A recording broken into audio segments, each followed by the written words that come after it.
이솝 우화에 나오는 이야기인데 조류 가운데에서 새들 가운데에서 이 지능이 가장 높은 게 까마귀래요. 이 까마귀는 도구를 이용할 줄 안다고 합니다. 우리 우삽 우솝 우화에 어떤 얘기가 나오느냐? 이런 물병에 물이 있는데 주둥이로 이 물병 안에 넣을 수가 없어서 물을 마시지 못하는 거예요. 그런데 이 까마귀는 물을 마시기 위해서 이 물병에다가 조그만 돌을 하나씩 물어서 넣습니다. 그럼 어떻게 될까요? 돌이 가득 차면 찰수록 물이 점점점 올라오게 되죠. 그래서 결국 이 까마귀는 물을 마셨다는 그런 이야기입니다. 그런데 이 우리가 신앙생활을 하면서 죄라는 것도 굉장히 비슷해요. 우리가 그냥 아무 생각 없이 살다 보면 나도 모르는 사이에 우리의 삶 속에 우리의 이 심령 속에 이 세상의 죄로 가득 차게 됩니다. 이 죄가 이 물병 속에 물처럼 가라앉아 있기 때문에 잘 몰라요. 다 뭐만 보느냐? 이 물병의 아름다움만 보는 것이죠. 그리스도인들이 나는 예수님 믿으니까 나는 예배드리고 물질도 드리고 헌신도 하고 이런 하니까 나는 참 괜찮은 나는 그런 그리스도인이야 이렇게 생각을 하죠. 그러나 실상은 그렇습니까? 그렇지가 않죠.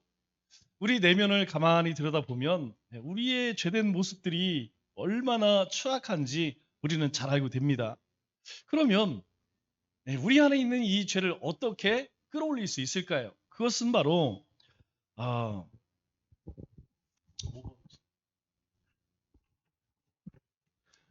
그것은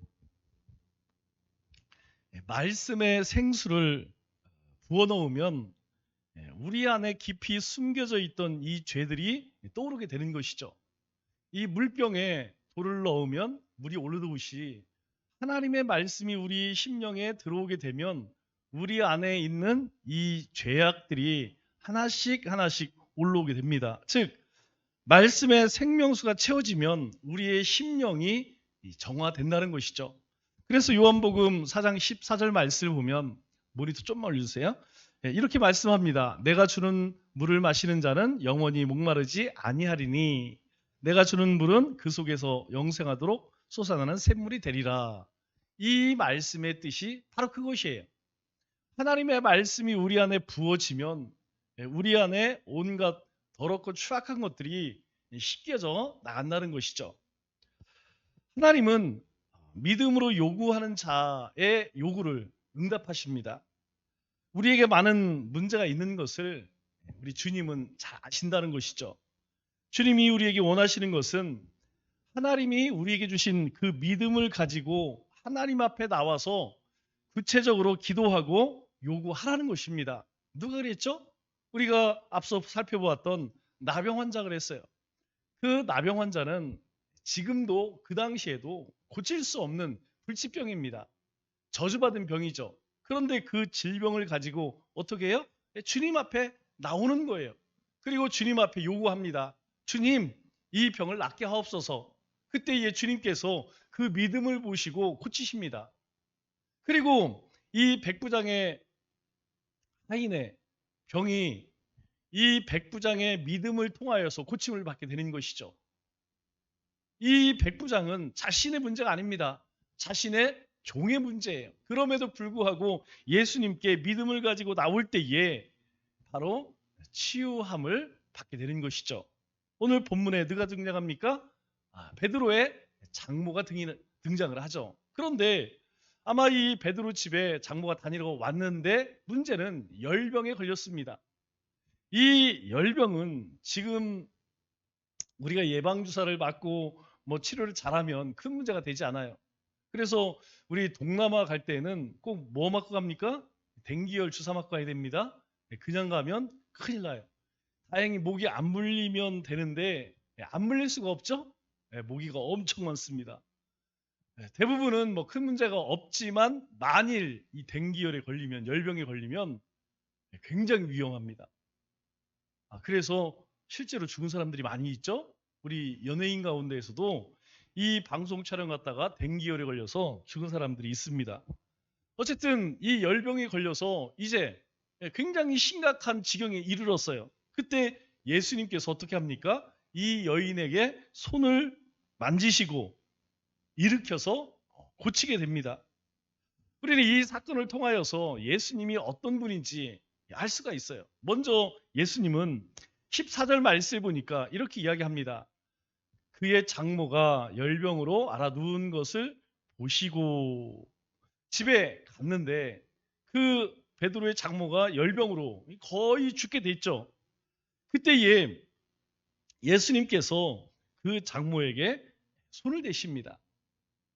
이게 지금으로서는 별 문제가 아니죠. 그러나 그 당시는 이것이 큰 문제가 될 수 있어요.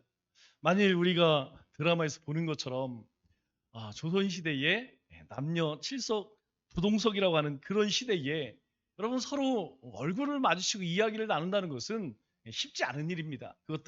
그런 일들은 여기 싼 것들 하는 일이지 이 양반집 사람들은 있을 수가 없는 일이죠. 하물며 지금으로부터 2000년 전에 이 여자들은 어떤 취급을 받았죠? 우리가 다 알고 있죠. 이스라엘 백성들이 우리 민수기 요즘 말씀을 묵상하고 있는데 여러분 보세요. 어디에도 여자 이름 나옵니까? 안 나와요. 모든 사람의 계수를 할 때, 그 수를 세야 할 때에 여자는 세임을 하지 않습니다. 여자만 그럴까요? 아이도 숫자에 들어오지 못해요. 이 얘기는 무엇이냐? 바로 여자와 아이는 같은 취급을 아주 불평등한 그런 취급을 당했다는 것을 알 수 있죠. 그런데 예수님께서 이 장모에게, 베드로의 장모에게 그것도 열병에 걸렸는데 어떻게 하십니까? 바로 그 여인을 보시고 그 병을 고쳐주시죠. 그 이야기는 무엇입니까? 바로 예수님께서는 이 여인을 다른 사람들은 다 무시했지만 아주 인격적으로 대했다는 것을 알고 있죠. 성경은 우리에게 말씀합니다. 남녀가 차이가 있을까요? 차별을 두라고 이야기합니까? 아닙니다. 하나님께서는 동등하게 하나님의 형상으로 만드셨어요. 남자 여자를 하나님의 형상으로 하나님의 인격으로 그렇게 동등하게 성경은 만들었다라고 말씀합니다. 이 베드로의 장모만 그럴까요? 아닙니다. 우리가 잘 알고 있는 막달라 마리아. 그런데 막달라 마리아는 귀신까지 들렸어요. 여러분 막달라가 어딘지 아시죠? 갈리 호수의 가버나움 아래쪽에 있어요. 여러분 이 어부들이 사는 아주 거센 사람이죠. 아주 험한 사람들이에요. 험한 일을 하기 때문에 그런 마을에 귀신 들린 여인이 여러분 얼마나 많은 놀림을 당했을까요? 얼마나 험한 꼴을 많이 당했을까요? 그런데 예수님께서는 아무도 인격적으로 대하지 않을 때에 이 마리아를 불쌍히 여기십니다. 그뿐만이 아니에요. 우리가 잘 알고 있는 마리아, 마르다 이미 부모님이 없지만 이 삼남매가 살고 있지만 모든 사람들이 어떻게 하면 저 집 재산을 좀 훔칠까 이런 생각을 할 때에 예수님께서는 친구로 여기셨어요. 그들을 아주 인격적으로 대하셨다는 것이죠. 이렇게 여자를 한 인격체로 하나님의 형상으로 정중하게 대한 사람 여러분 당시에는 드물죠. 그런데 예수님은 그렇게 하셨다는 것입니다. 우리가 사는 이 시대에도 종종 그런 사람들이 있어요. 아직도 남녀를 차별하는 사람들이 있다는 것이죠. 우리가 역할에 대해서는 다를 수 있습니다. 그러나 남자, 여자라는 이유로, 여야라는 이유로 차별해서는 안 된다는 것이죠. 그것은 우리 사회도 마찬가지예요. 각기 할 수 있는 일은 다릅니다. 그러나 여자라고 해서 불이익을 줄 수 있느냐? 그러면 안 된다는 것이죠. 그것이 성경에게 또 주님이 우리에게 가르치시는 거예요. 두 번째로 예수님은 믿음으로 나오는 사람을 결코 외면하지 않는다는 것입니다. 오늘 본문에 보면 예수님이 장모를 보시고 병을 고쳤다 이렇게 기록되어 있지만 누가복음 4장 38절 병행 구절을 보면 이렇게 말씀합니다. 똑같이 예수님께서 장모의 집에 갑니다. 그런데 장모가 중한 열병을 앓고 있는지라 사람들이 그를 위하여 예수께 구하니. 그러니까 이 마태복음과 누가복음의 말씀을 합해 보면 예수님이 가셨어요. 사람들이 많이 있었겠죠. 처음에는 이 베드로의 장모가 열병에 걸린지 몰랐습니다. 왜냐하면 사람들이 많고 예수님이 무슨 말씀하실지 어떤 일을 할지 그렇게 사람들이 쫓아다녔기 때문에 경황이 없었겠죠. 그런데 그때에 사람들이 이야기를 합니다. 예수님, 저 베드로의 장모가 지금 이 열병에 걸려서 죽게 되었습니다. 그렇게 요청했다라고 이야기해요. 예수님께 요청을 해서 요구해서 예수님이 들어주지 않은 적이 있을까요? 네, 거의 없습니다. 예수님께 나아가면 그 사람이 어떤 사람이든 귀신에 들렸든 가난하든 아니면 어부든 예수님은 상관하지 않으셨다는 거예요. 예수님께 나아가기만 하면 예수님께 먼저 요구만 하면 예수님은 절대 외면하지 않으셨다는 거예요. 그래서 야고보서 4장 2절에 우리에게 뭐라고 말씀하십니까? 이렇게 말씀해요. 너희가 욕심을 내도 얻지 못하여 살인하며 시기하여도 능히 취하지 못함으로 다투고 싸우는도다. 욕심 때문에 그렇다는 것이죠. 너희가 욕심 때문에 다투고 싸운대요. 그런데 사도 바울이 이 야고보 사도가 우리에게 이 말씀하는 게 무엇이냐면 너희가 얻지 못함은 구하지 아니하기 때문이요. 너희가 다투고 싸우지 말라는 거예요. 너희에게 뭔가 필요가 있다면 하나님 앞에 나와서 구하라는 것입니다. 구하지 않고 너희가 부족하다 없다 그렇게 다투지 말라는 것이에요. 하나님 앞에 나와서 구하면 하나님께서 그것을 채워주신다는 것이죠. 즉 누구든 믿음으로 하나님 앞에 나와 요청하게 되면 하나님은 반드시 응답해 주신다는 거예요. 여러분 어떻습니까? 우리의 삶에 요청할 것이 없을까요? 아니에요. 온통 모든 것이 요청입니다. 내 자신을 봐도 하나님 앞에 요청할 것밖에 없습니다. 우리의 자녀들을 봐도 하나님께 요청할 것밖에 없어요. 우리의 삶의 터전을 보아도 하나님께 요청할 것밖에 없어요. 주님의 몸내 교회 우리 가운데 주시는 사명 뭘 돌아봐도 하나님 앞에 간구할 것밖에 없다는 것이죠. 그럼에도 불구하고 우리가 하나님 앞에 나가는 이유는 무엇입니까? 하나님의 약속이 있기 때문이에요. 우리 마가복음 9장에 보면 귀신 들린 아이를 둔 그 부모가 예수님께 찾아와서 예수님 할 수만 있다면 우리 애를 좀 고쳐주세요. 그때 예수님께서 깜짝 놀래 말씀하시죠. 할 수 있거든요. 무슨 말이냐. 믿는 자 안에 능치 못할 일이 없다 이렇게 이야기해요. 왜 할 수 있다고 네 스스로 그렇게 선을 긋느냐. 그런 말 하지 말라는 거예요.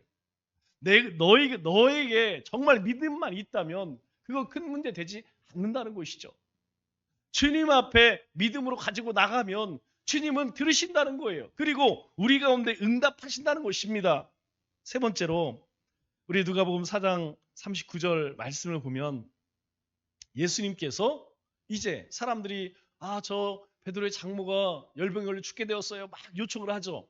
그때 예수님께서 가까이 서서 열병을 꾸짖으신데 이 말씀을 보면 조금 이상해요. 이 열병을 향해서 예수님께서 꾸짖었다 이렇게 이야기합니다. 여러분 꾸짖다 이것을 병에게 그렇게 이야기한다는 것이 좀 이상하지 않아요? 이 꾸짖다는 것은 인격체에게 이야기하는 말씀입니다. 즉 베드로 장모의 병을 꾸짖었다는 것은 이 병을 통해 역사하는 사단의 세력이 있음을 예수님께서 꾸짖으셨다는 거예요. 우리가 병에는 두 가지가 있습니다. 첫째는 육신의 병이 있고 마음의 병이 있죠. 또 다른 두 가지는 무엇이냐? 병균에 의해서 생기는 병이 있고 또 사단의 역사에 의해서 생기는 병이 있어요. 이 질병을 보면 굉장히 비슷해 보입니다. 그러나 이 원인이 다르기 때문에 처방도 다르겠죠. 만일 질병에 의한 병균에 의한 것이면 거기에 맞는 약을 써야 됩니다. 만일 이 병균으로 인하여서 걸린 사람에게 아무리 가서 그냥 뭐 안수를 한다, 안차를 한다, 여러분 백날 두드려 봐야 안 나서요. 가서 주사 맞아야 됩니다. 반대로 그렇지 않는 경우도 있다는 거예요. 이 사단의 역사함으로 인하여서 질병으로 고통받을 수도 있다는 것이죠. 그때는 아무리 약 먹고 주사 맞는다고 해서 낫는 것이 아니라는 거예요. 그때는 예수님의 이름으로 그 악한 영을 몰아내야 한다는 것이죠. 그래서 예수님께 찾아온 이 귀신 들린 자들 보면 여러분 어떻습니까? 마치 이 정신병자 같은 사람들이죠. 엄청난 일들을 벌이죠. 그때 예수님께서 한 말씀 하세요. 이 사단아 물러가라. 악하고 더러운 사탄아 물러가라. 이 한마디에 다 떠나갑니다. 그래서 우리에게 그런 악한 영들이 우리를 괴롭힐 때에 여러분 그렇지 않습니까? 우리의 두려움이 어디서부터 옵니까? 우리의 삶의 문제들이 어디서 옵니까? 우리가 연약해질 때에 그 틈으로 사단은 역사하는 거예요. 정말 귀신 같습니다. 나보다도 저 잘 알아요.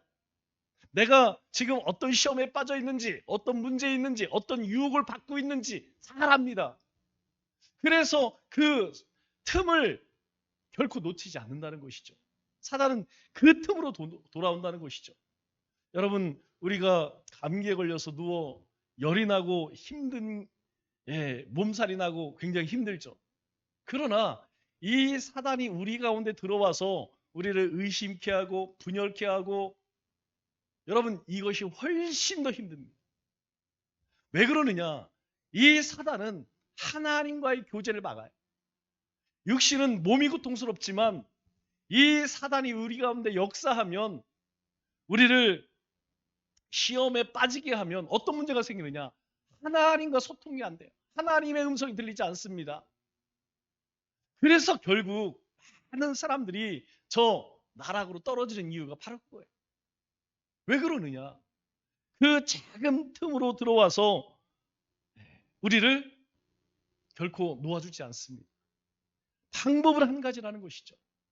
예수 이름 붙들지 않고는 우리가 예수님을 의지하지 않고는 우리 안의 역사는 그 사단의 역사를 감당이 안 됩니다. 그래서 우리 가운데에 그런 사단의 역사로 고통을 받는다면 우리는 선포할 수 있어야 돼요. 더럽고 추악한 이 사탄아 물러가라. 그렇게 우리는 선포해야 한다는 것이죠. 뿐만 아니라 이 사단의 역사를 항상 경계해야 돼요. 여러분 내가 은혜 떨어지면 내가 말씀이 없으면 내가 하나님의 영으로 충만하지 못하면 10중 8구는 이 사단이 반드시 역사합니다. 제가 하는 일이 그거예요.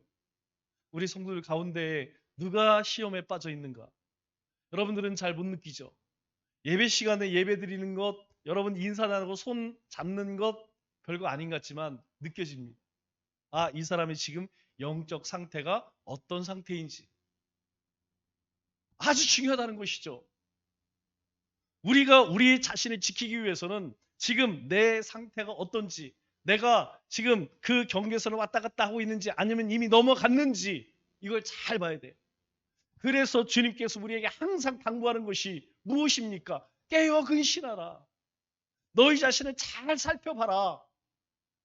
너의 자신을 저 우는 사자와 같이 그렇게 두루 삼킬 일자를 찾아다니는 이 마귀에게 내어주지 말라는 거예요.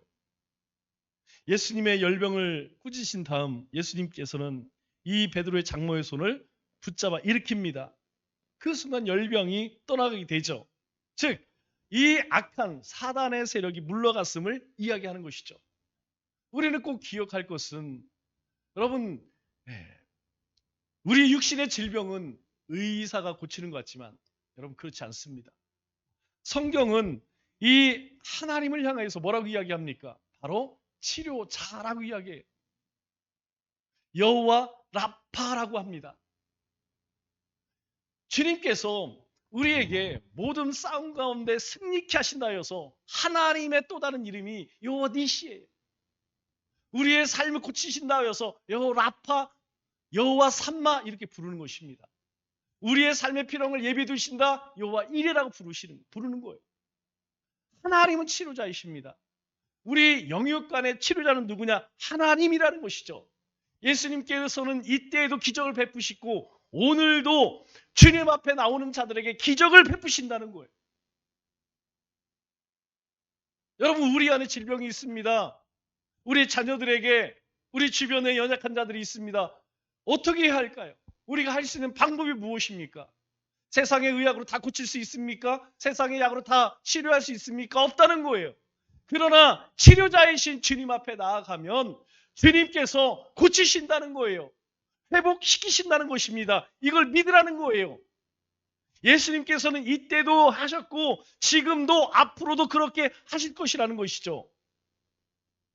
우리가 분명히 믿어야 할 사실은 이 사도행전적 사건이 오늘 이 시대에도 믿음을 가지고 살아가는 삶 속에는 여전히 일어나고 있다는 거예요. 이걸 믿으라는 것입니다.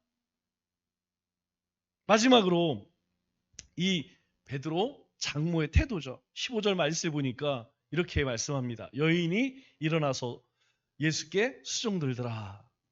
여러분, 한 줄의 말씀이지만 정말 아름다운 모습이에요. 왜 아름다울까요? 이 장모의 나이가 대략 어느쯤 될까요? 베드로가 이제 결혼을 해서 30세 이하는 되겠죠. 나이가 제일 많아도 한 20대 중반, 30대 넘지 않았을 거예요. 한 세대를 20년으로 잡으면 50대 초반 정도 됐겠죠. 그런데 지금 이 베드로 장모는 열병에 걸려서 엄청나게 죽음의 고비를 넘겼어요. 여러분, 그렇게 자리에 누워있던 여인이 일어났다면 어떤 모습일까요? 일단 옷은, 여러분 어떤 옷을 입었을까요? 그죠? 아마 열병이기 때문에 땀을 엄청 많이 흘렸을 거예요. 머리는 어떨까요? 머리는 잘 가꿔져 있을까요? 그렇지 않을 거예요. 그러면 우리 여자분들이 가장 무서워하는, 화장했을까 안 했을까요? 분명 화장 안 했을 거예요. 옷은 그렇고 틀어지고 머리는, 얼굴은, 그럼에도 불구하고 이 여인은 뭐라고 이야기합니까? 기쁨과 감격과 벅찬 눈물로 예수님을 수종들었다는 거예요. 지금 자기의 모습은 중요한 게 아닙니다. 이 주님을 만난 이 여인은 자신이 고침을 받은 이후에 즉시 뭐합니까? 예수님을 수종들더라. 우리가 왜 하나님께 예배를 드리고 찬송하고 헌신하고 충성합니까? 그건 다른 게 아니에요. 예수님을 만났기 때문입니다. 하나님의 은혜를 경험했기 때문이에요. 우리가 하나님 말씀을 쫓아 살 수 있는 것, 그분을 찬송하고 그분 앞에 간구할 수 있는 것은 바로 우리가 하나님을 만났기 때문이에요. 하나님께서 우리의 삶에 식지 않는 은혜를 계속해서 부어주기 때문이라는 것이죠. 그때 그러면 예수님께서 왜 이렇게 하셨을까요? 왜 예수님께서는 그렇게 병든 자, 귀신 들린 자 찾아오기만 하면 왜 예수님은 다 고쳐주실까요? 오늘 17절 말씀을 보면 이렇게 이야기합니다. 이는 선지자 이사야를 통하여 하신 말씀에, 이사야를 통하여서 이 땅에 오실 메시아는 인간의 모든 연약한 것을 친히 담당하신다, 이렇게 예언했기 때문에 그 예언을 이루시기 위해 왔다는 것이죠. 예수님께서 그렇게 하신 것은 바로 하나님께서 구약의 선지자를 통하여서 이 땅 가운데에 메시아가 이런 일을 할 것이다 라고 말했기 때문에 그 일을 이루시기 위해 하셨다는 거예요. 그 일이 뭡니까? 첫 번째로 우리의 연약함을 친히 담당하셨다는 거예요. 이 말씀은 이사야 53장 4절 말씀을 그대로 인용한 말씀입니다. 예수님은 우리의 연약함을 담당해 주신다는 거예요. 그 말은 무엇입니까? 우리의 연약함을 주님께 맡기면 우리의 연약함을 주님이 가져가신다는 거예요. 우리를 강하게 하신다는 것입니다. 담대하게 하신다는 거예요. 우리가 세상 가운데서 연약하게 그렇게 고통 가운데 사는 것이 아니고 그 연약함을 주님께 맡기면 주님께서 우리에게 힘을 주시고 능력을 주셔서 하나님의 백성으로 담대하게 살아가게 하신다는 거예요. 여러분, 이 땅 가운데 사는 모든 인간 가운데에서 여러분 정말 강하고 담대한 그런 존재가 있을까요? 없습니다. 저는 이제까지 수많은 사람들을 만나서 목소리를 내놓고 자기가 권세를 자랑하고, 여러분 10분, 20분만 얘기해 보세요. 그 자랑 뒤에 뭘 이야기하냐면 다 슬픈 얘기예요. 자기의 고민 얘기합니다. 나는 이런 권세를 가졌는데, 나는 재산이 이렇게 많은데 인생 참 재미없다. 삶에 이런 문제가 있다. 여러분, 인간은 다 약한 존재입니다. 외로운 존재라는 거예요. 아무리 강한 척해도 그 이면에는 약할 수밖에 없는 것이, 연약할 수밖에 없는 것이 바로 사람이라는 거예요. 아무리 돈이 많고 지식이 많아도 환경이 부유하다고 그것이 강한 것이 아니라는 것입니다. 모든 사람은 다 한없이 연약한 존재라는 거예요. 두 번째로 이 구약의 말씀, 구약의 선지자를 통하여 하신 말씀 두 번째가 무엇이냐면 이렇게 이야기합니다. 그 병을 짊어지셨도다 함을 이루려 함이로라. 주님께서 이렇게 하신 이유가 무엇이냐면 두 가지인 거예요. 바로 우리의 연약한 것을 친히 담당하시고 우리의 병을 주님께서 대신 짊어지시기 위함이다. 그렇게 말씀합니다. 그래서 16절에 뭐라고 이야기해요? 16절에 이렇게 이야기하죠. 저물어 사람들이 귀신 들린 자를 많이 데리고 예수께 오거늘. 예수님께서 그 갈릴리 주변에 그 장모의 병을 고쳤다는 소식이 들으니까 여러분 몰려오는 거예요. 여러분 지금 시골에 가보세요. 시골에 누구만 남았습니까? 어르신들만 남았어요.